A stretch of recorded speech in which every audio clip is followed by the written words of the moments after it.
Welcome to ஸ்பாவிஸ் kitchen. இன்னைக்கு பவிஸ் கிச்சனில் சப்பாத்தி பூரிக்கு சைட் டிஷ்ஷாக உருளைக்கிழங்கு வச்சு ஒரு குருமா செய்வோம். அதுக்கு பேனை ஆன் பண்ணிக்கோங்க. ஒரு 4 ஸ்பூன் எண்ணெய்,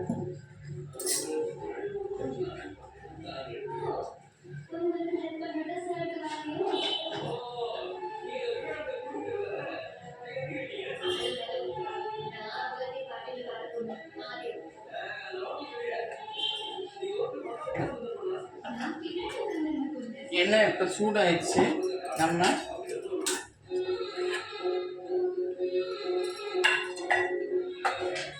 நறுக்கி வச்ச வெங்காயத்தை சேர்த்து வதக்கிக்கலாம்.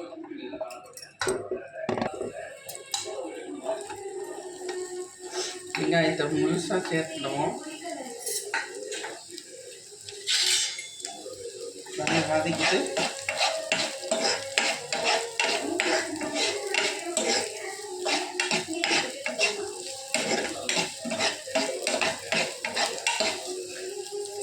நறுக்கி வச்சுக்க தக்காளியை சேர்த்துக்கலாம்.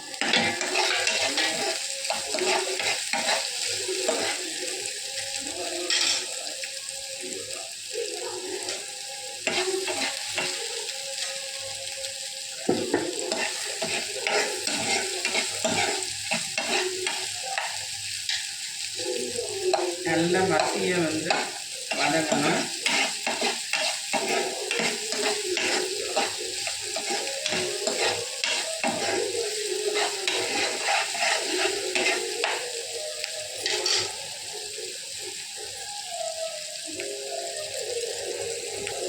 நல்லா வதங்கிடுச்சு. இதை ஆக்கிடலாம். ஆறினோடனே அரைச்சி எடுத்துகிட்டு வருவோம். அரைச்சி வச்சது வதக்கி வச்சதை அரைச்சிக்குவோம். அது கூட மூன்று பருப்பு, கொஞ்சோண்டு சோம்பு, 2 பட்டை கிராம்பு,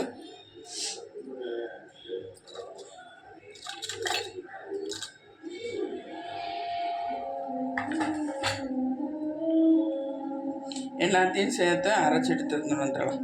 இப்போ நல்லா மைய அரைச்சாச்சு. அப்படியே குருமா எப்படி செய்கிறதுன்னு பார்க்கலாம். எண்ணெயை ஊற்றியாச்சு. இப்போ பட்டை கிராம்பு, கொஞ்சோண்டு பெருசீரகம் இது பொரியட்டும். மேற்கொண்டு என்ன செய்யலாம்னு பார்க்கலாம் ஃப்ரெண்ட்ஸ். பொரிய ஆரம்பிச்சிருச்சு. இங்கே பாருங்கள், நல்லா தெரியுது.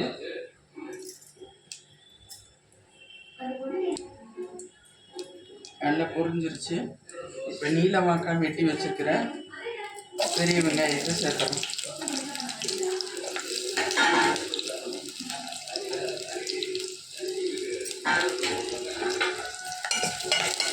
நல்லா வதக்கிக்கோங்க.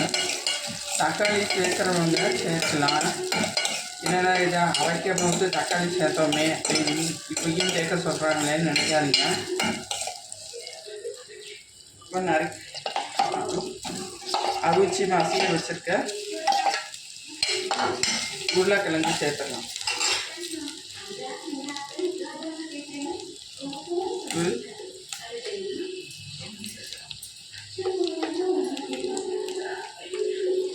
ஒரு ஸ்பூன் மிளகாத்தூள்,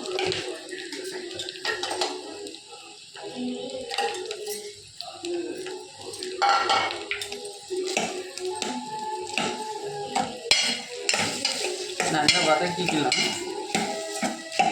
உருளைக்கிழங்குல மசாலா இறங்குற வரைக்கும் நல்லா வதக்கணும்.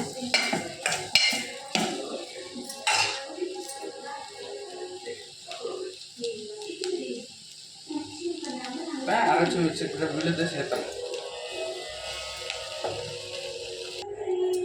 நல்லா பச்சை வாசனை போக கொதிக்கட்டும். மூடிடலாம். நல்லா பச்சை வாசனை போக கொதிச்சிருச்சு. இப்போ இதை பவுலுக்கு ட்ரான்ஸ்ஃபர் பண்ணிடுறேன். பவுலுக்கு ட்ரான்ஸ்ஃபர் பண்ணிட்டேன். பூரிக்கும் சப்பாத்தி புரோட்டாக்கு ஆப்ட் கொடுக்குற மாதிரி ஒரு சைட் டிஷ் ரெடி.